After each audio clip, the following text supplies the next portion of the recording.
Victory Park, throughout the centuries, rule of empire and foreign powers. Peters Park. Welcome to the left bank of Daugava River, only couple of minutes away within walking distance from the old town. We have come to a place that has truly difficult and at times even grim history.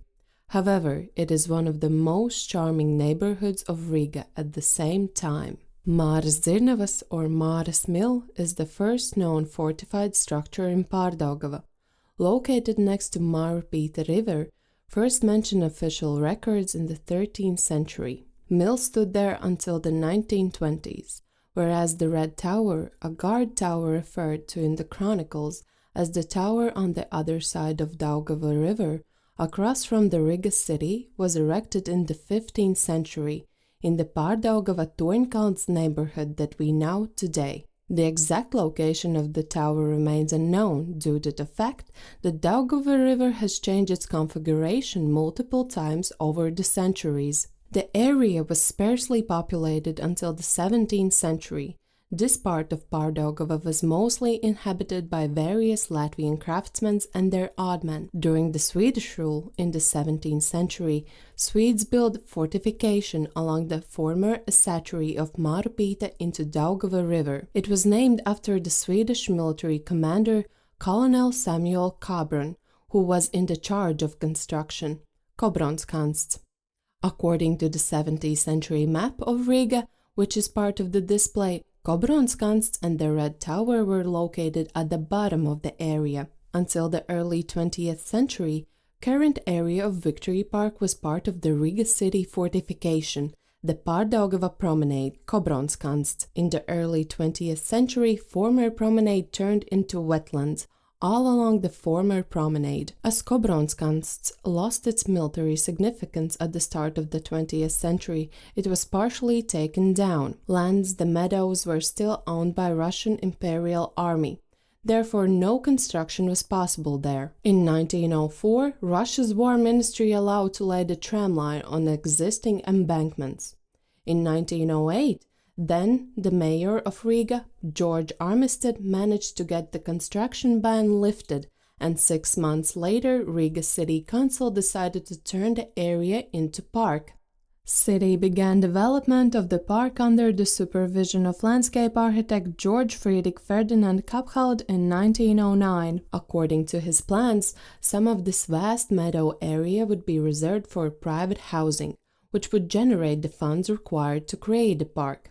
Park would have a number of public amenities, such as the pavilion where people can sit during bad weather, pavilion for musicians, children's playgrounds, and bigger sports area. Inauguration of the park was witnessed by Russian Emperor Nicholas II, who visited Riga on 5th July 1910, and park was given the name of Peters Park after the Russian Tsar Peter. In summer of 1914, development of the park was interrupted by World War I. Area was later used for family gardens and taken over by meadows. Independence.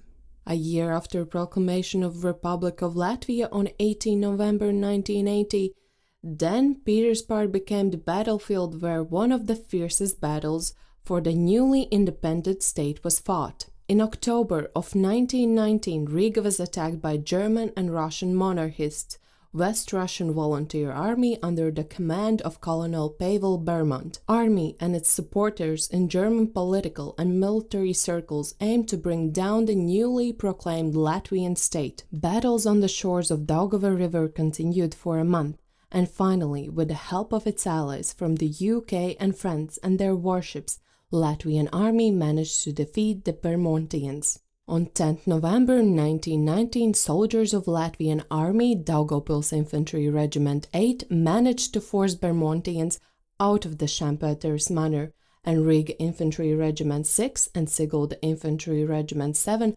also joined the fight against Bermontians by waging fierce street battles in the direction of Āgenskalns and Torņkalns. Fighting on the side of Pārdaugava continued throughout the night, and Bermontians were driven out of Riga by Latvian army in early morning of 11th November. This is how 11th November became the Large Places Day, that Latvia marks since then to celebrate the crucial victory in the War of Independence. After the War of Independence in 1920, area of Peters Park allocated for private housing lots gradually turned into family gardens. Architect Arnold Slamze, who designed the Riga city building development plan, urged to turn this part of Pārdaugava into a public or people's park, with playgrounds, sport facilities, and broad public square. Given the location of Peters Park in the Pārdaugava, proposal included construction of important public buildings in the future.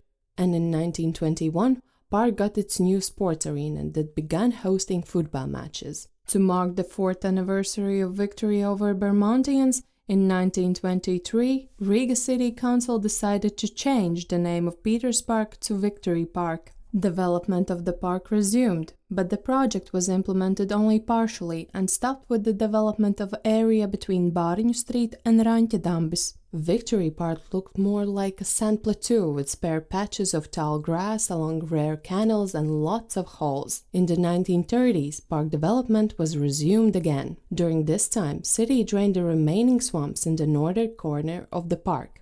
Southern corner was transformed into military parade and public celebration area. There were plans to build a sports stadium and song festival square as well. On 16 June 1936, government of Latvia passed a law on the development of Riga Victory Park.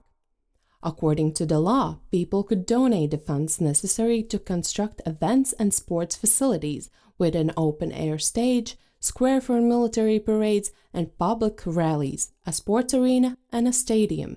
Open-air platform designed by Aleksandrs Birznieks and built specifically for the 9th Latvian Song Festival on the square between Bāriņu Street and Victory Boulevard became the main festival venue in the June of 1938. And 20th anniversary of Latvia's national independence on 18 November 1938 was also marked here for the first time ever, with military parade and special ceremony, which were moved to the square from their previous location, Esplanade. Next year, the square hosted parades of various organizations and mass productions aligned with anniversary. Victory Square Development Competition was announced in 1938. It received 44 proposals. Victory Square construction program included the square for military parades and song festival events with capacity of 200,000 people, construction of the central stadium and several sports and practice fields, and sport and convention center. Victory Square project was intended as a mixed development for the state ceremonies with the public buildings and sports facilities. Winners were announced in January of 1939. The winning proposal from architect Friedrich Skuiņš and Georgs Dauge suggested to focus various Victory Square elements around the main axis or the Victory Alley with the 60-meter tall Victory Tower as the landmark of the area. Drafting of Victory Square project should have started in 1939, but construction of various Victory Square elements was disrupted by the World War II, which began in autumn of 1939 and the Soviet occupation of 1940. Occupation. Victory Square was temporarily renamed into Red Army Square after the occupation of Latvia in 1940. Soviet regime used the square for its military parades and propaganda rallies. During German occupation, this area was again renamed back to the Victory Square, a name it held after Soviet reoccupation in 1944, after German occupying force was driven out. 7 former German Army and SS officers were executed on the Victory Square on 3 February 1946 by Soviet occupation regime. After the World War II, in late 1940s, area of Victory Square was taken over by inhabitants of Riga, who created vegetable gardens there. These gardens existed for a decade until the late 1950s when they were removed.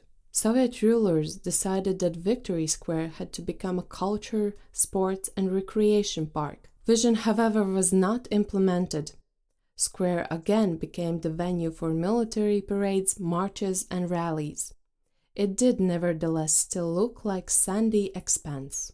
In 1961, Victory Square was renamed into Communist Party of the Soviet Union 22nd Congress Park. Development of the park began in 1963. Project resulted in lawns, ponds, and rerouting of the river Marpite. Park would consist of two parts on both sides of the tram tracks. It would be a public park with rich recreation and sports facilities and a concert hall. Closed tender for construction of exhibition hall was announced in 1967, but its construction never started due to the lack of funds. Project of the park turned out to be too ambitious, and several years later it was dropped as unfeasible. With the 30th anniversary of USSR victory over Germany approaching, large monuments began appearing all over the Soviet Union, and in 1975, Riga administration decided to build its own Victory Monument.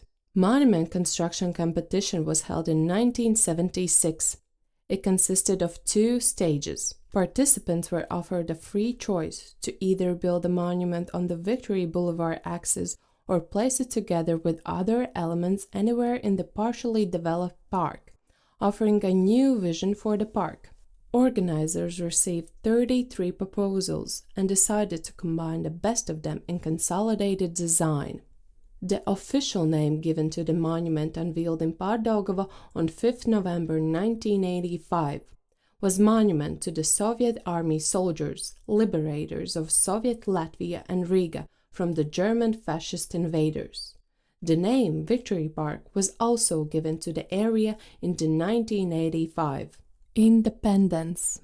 The debate about having memorial complex glorifying a foreign power and sculptures dedicated to occupying force and its soldiers across the river from the city center has been going on since the regaining of national independence.